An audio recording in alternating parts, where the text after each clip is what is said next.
Rodgers, Brees to the end zone. Pitch back to Brees. Brees throw, touchdown. Brees to the end zone. He takes it all the way. Picture this. It's 2006 and Drew Brees is lying in a hospital bed, his throwing shoulder torn to shreds. Doctors aren't sure if he'll ever play again. The San Diego Chargers, the team that drafted him, have already moved on. His NFL dream is hanging by a thread. Fast forward 15 years, and that same guy is retiring as the most accurate passer in NFL history, from near career-ending injury to rewriting the record books. How did Brees pull off one of the greatest comebacks in sports history? That's the story we're telling today. Drew Brees was overlooked coming out of high school due to his size. At just 6 feet tall, most big college programs didn't give him a second look. Back then, scouts and coaches were all about finding tall, strong-armed quarterbacks. Brees didn't fit that mold at all. When it came time for college recruitment, only 2 schools offered him scholarships: Purdue and Kentucky. That's it. Brees decided to take his talents to Purdue, and man, did that turn out to be the right choice. At Purdue, Brees found himself in a pass-heavy offense that was perfect for his skills. He thrived in their system, putting up numbers that made people start to take notice. Brees was breaking records left and right. He set new marks for passing yards, touchdowns, and total offense in the Big Ten Conference. Brees kept improving year after year, and by his senior season, he was one of the best players in all of college football. He finished third in the Heisman Trophy voting. Brees had gone from overlooked high school prospect to one of the most decorated quarterbacks in college football history. And with all that success in college, many NFL scouts still couldn't get past his height. When draft day rolled around, Brees had to wait until the second round to hear his name called. The San Diego Chargers finally took a chance on him with the 32nd overall pick. So here's Brees, heading into the NFL with a chip on his shoulder and something to prove. He'd already shown he could dominate at the college level, but the pros are a whole different ballgame. Could he translate that success to the NFL? Would his accuracy and decision-making make up for his lack of height? These were the questions Brees was facing as he started his pro career. Those early years with the Chargers weren't exactly smooth sailing. Brees was about to face some of the biggest challenges of his football life. But if there's one thing we've learned about Drew Brees by this point, it's that he's not the type to back down from a challenge. He was ready to prove the doubters wrong all over again. Drew Brees' time with the Chargers was tough, to say the least. When he first joined the team, he didn't exactly light up the scoreboard. His rookie year, he mostly watched from the sidelines as Doug Flutie ran the offense. Brees only got into one game that whole season, throwing for 221 yards and a touchdown against the Chiefs. Not bad for a cameo, but not the start he was hoping for. The next year, Brees finally got his shot as a starter. He played all 16 games and put up some decent numbers. He threw for 3,284 yards and 17 touchdowns. The team went 8-8. But then 2003 happened and Brees struggled big time that year. The team started 1-7 and Brees was playing so badly that the coaches benched him after a game against the Bears where he only threw for 50 yards. That's not even a good half for most quarterbacks. Brees was probably thinking his NFL dream was slipping away. But the Chargers weren't done with Brees just yet. They decided to challenge him by drafting Phillip Rivers in 2004. When a team drafts a quarterback in the first round, that's usually bad news for the current starter. It's like your boss hiring someone to potentially take your job. But Brees didn't back down.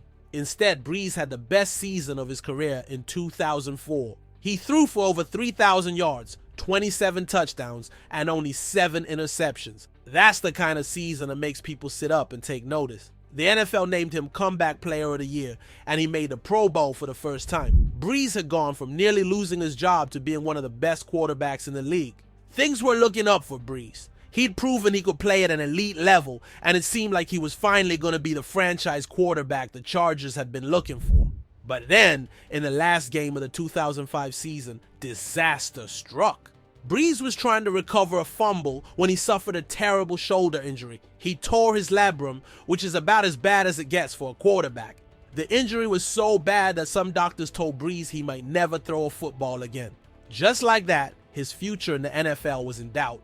The Chargers offered him a contract, but it was mostly based on incentives. It was like they were saying, we don't really believe in you anymore. This setback was just setting the stage for the next chapter of Brees' story.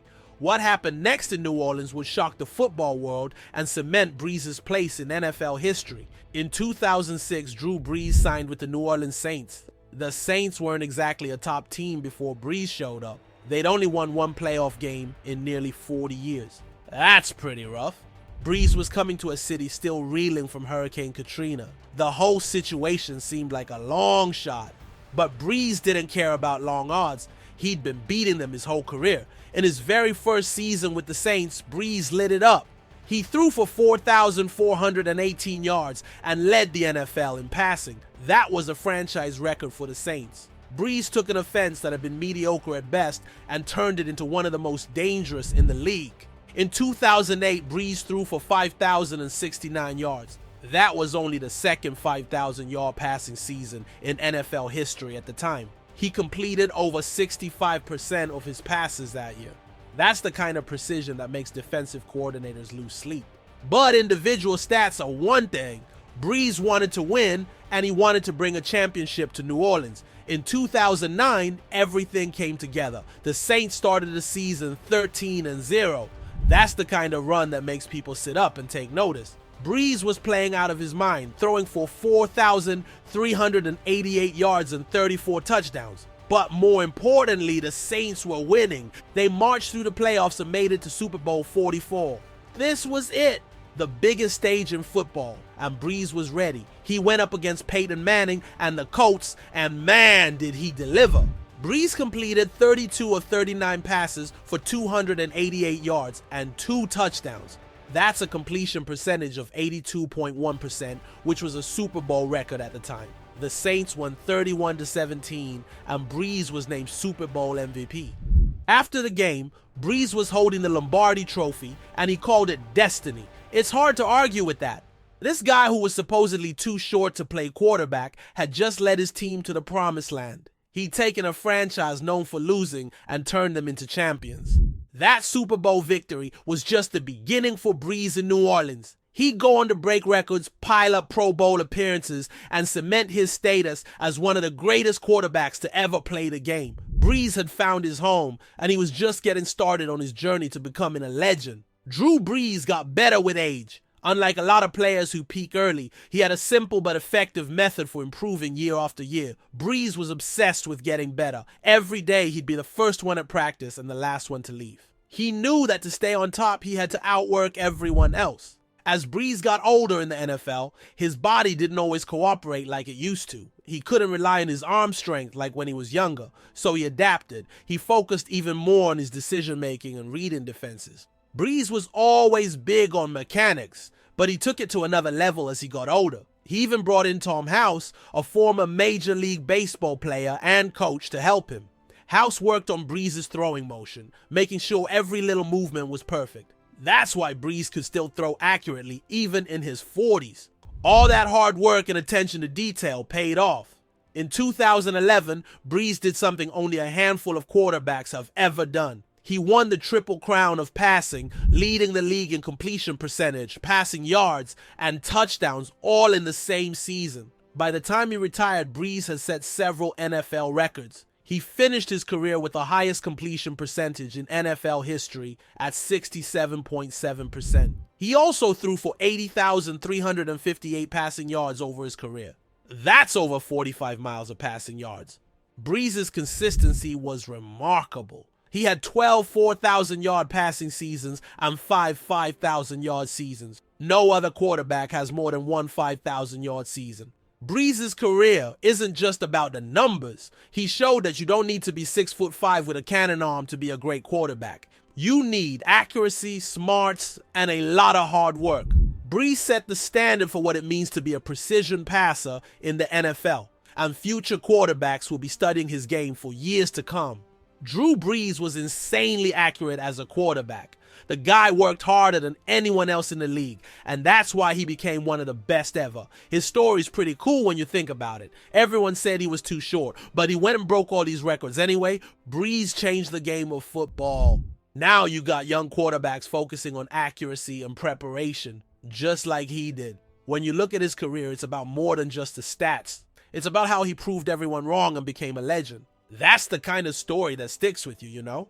It makes you think that maybe you can do something great too, even if the odds are against you. And that's probably the best thing Brees leaves behind, showing that with enough hard work and dedication, you can achieve just about anything in football or in life. To stay updated with our latest content, make sure to hit that subscribe button. Thanks for watching, and see you in the next episode.